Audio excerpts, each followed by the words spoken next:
Hello and welcome to this Flutter series. The aim of this series is to learn Flutter from the very basics. In this series we'll be learning from the very beginning and going to more advanced topics. In the first part of this series we'll be taking that's basics, that's variables and data types, linting and a whole lot more. In this video we'll be talking about variables. Variables are essential parts of any programming language. Now, what are variables and what are they used for? Variables are used to store references. They let you store data that you can use later in a program. How do they work?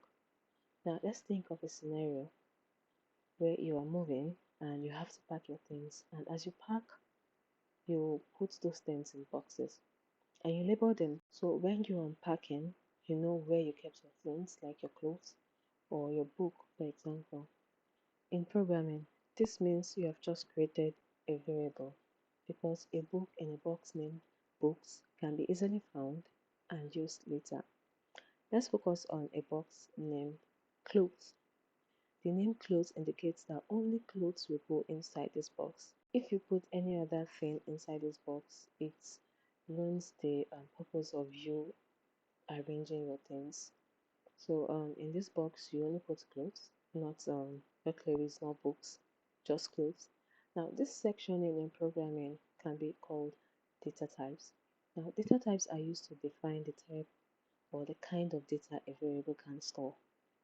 There are different kinds of data types in that. We have ints that are used to store numbers, strings to store text, booleans to store conditional statements, and a whole lot more, which we'll be explaining more on as we proceed. Now, how do we work with variables? The first thing we need to know when working with variables is how to declare them. Before a variable can be declared or before a variable can be used, it has to be created. Just like how you have to pack your boxes before you can move them. To create a variable, we need to know three things. The kind of data the variable will store, the name we want to call this variable, and the data we want to give this variable to hold or to store. For example, to store the age of a person, we know the age is a number, and we know that ints are used to store number references. So the kind of data this variable will store will be an int, and that int is the data type of the variable age that we're about to create. Next, to be able to access our data, we need to give it a meaningful name. Since we're storing a person's age, we can call the variable age. Then we assign it to the value we want. In this example, I'm going to use 30.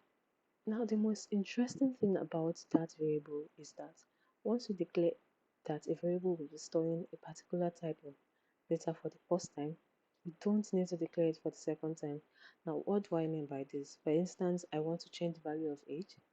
I go into the box named age and I bring out the data it's storing, which is 30 currently, and I just replace it with 35. There's no need for me to create a whole new box to store the data 35 again. The same thing goes for the other data types, which we'll be exploring more on in the next video.